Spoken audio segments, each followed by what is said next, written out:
Hey, happy day. I voted this morning in Canada. One of those early vote things, don't you know, when it was a little bit depressing because, it was like being in a restaurant with a whole bunch of rotten food in the menu and there's things on the menu you don't like anyway.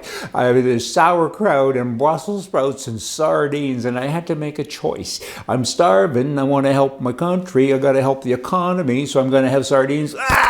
But I did that when I voted because there's not a lot to pick from. You're voting against someone. Earlier this morning, before I voted, I was in a restaurant. A guy said to me, "Hey, I got 30 employees and I'm really upset now." And I said, "Why? You're a socialist."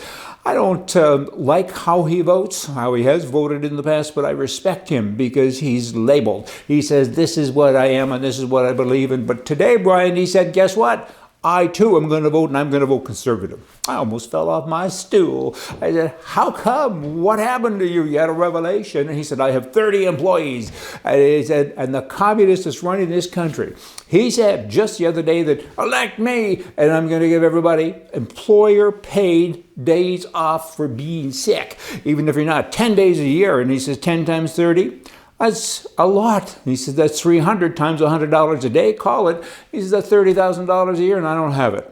And I can't get employees now. He said, because everybody's sitting at home getting their COVID money, and the country's a bloody disaster, and I'm going to the right. I said, wow, yippee, a capitalist among us, I'm excited, hey. But he's right. And then, of course, I said, it's sick days. What if they don't get sick? You're good. And he said, no, this has been tested and proven. He said, the post office has done it. Air Canada has done it. People forget the word sick and they just look at day, a free day. At the end of the year, they say, I've only been sick one day. I've got 9 left to go. I'm going to take them next week. And the week after, and it's a real problem. And I do understand that is not nice. It's really not nice.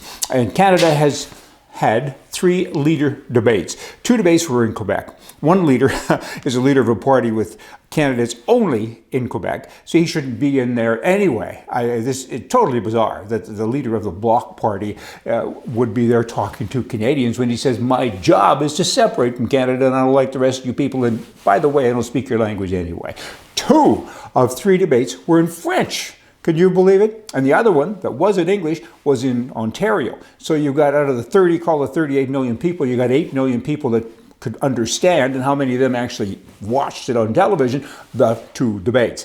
And the rest, most things that these politicians say are not understandable anyway, but it's not very good. Stupid is forever. Alberta, get independent, because this is just another reason for you to separate the country.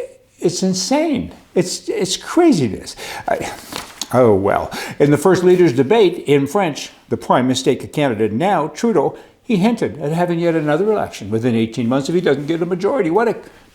I mean, that's just terrible. If a kid talks like that kind of stupid stuff, you give me my way or else I'm going to do it again, smack.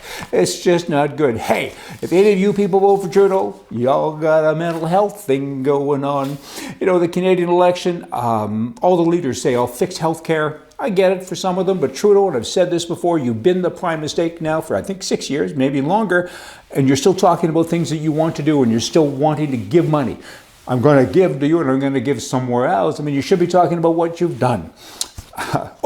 Achievements. That'd be good. There aren't any. Is there an agenda? Why is the government pushing so hard for all people to be vaccinated? They pay people to get vaccinated. I've not seen anything like this before. They've proven many times, politicians, that they don't like us. They don't care about us. They don't do nice things for us. But all of a sudden, they're saying, we care about you. We love you now. Let's get vaccinated and we'll even pay you to get there. I think of Jason Kenney, $1 million lotteries, and now $100 to come and get paid, vaccinated. I mean, the whole world has gone insane. There is an email that's circulating around Canada, and I've had it from a couple of people, and I got to tell you, it is nothing short of fantastic. It says everything about Trudeau, with the governing party. It lists all of the things that they've done poorly, badly, thieveryly, new word there, and I want to share some of it with you, just a small little bit. The current Liberal Party of Canada is not the same party of old. This is an entirely different group of people. The corruption and incompetence of this government is astounding. Whether it's regular ethics investigations, shutting down committee investigations, pitting Canadians against others by race, gender, sexual orientation, political affiliation, or vaccine status, we have the most divided Canada in history, ever and ever. Absurd and unsustainable levels of spending, constant scandals, and tens of billions of dollars of missing money. This group cannot be allowed to rule again. I like that word rule, because that's what they've been doing. They haven't been governing, they've been ruling. Even at this point, it'll take more than a generation to repair the damage, if in fact it can ever be repaired. I mean, that's questionable. Then they go on to say, this booklet by the Canadian Coalition for Firearm Rights, that would be the CCFR. They're a gun group. Sure, they talk about guns a little bit, but they talk about far more than that. It's very, very well done. Liberals have mismanaged Canada in such a profound way, it'll take 3 generations to repair it, if it can indeed be repaired. It's very realistic and very depressing, but it's accurate. And the CCFR needs to be congratulated. Congratulations. Good job. I mean, it's spooky. If everybody read what they have prepared, everybody wouldn't vote for the Liberals. You wouldn't. I mean, you may not vote at all. You may run for cover. It's pretty frightening. Again, very well done. Have a read. If you don't have it, can't find it, go to duckduckgo.com, Google it. Oh, there's a mix, and you'll get it. Canada's politicians have transformed the country to a socialist nation. Canada's doomed. Officially now we are a socialist nation. Provincial independence can only work with anger. People must be mad. And everyone's disappointed. There's only one group of folks that are mad, really mad. That'll be people in Alberta. They're mad. And they need to have independence. They need to separate. Everyone I talk to says the same thing. Yes, yes, they should. Oh, but it'll never happen. Go to wildrose.party. There's a lot of stuff going on behind closed doors, and I actually think that it will happen someday. I'm hopeful. Hey, you all go and have a good day. Enjoy the rest of your life. No matter what, it's them against us, and we will win because we're right. Right? They are wrong. Hey, see ya.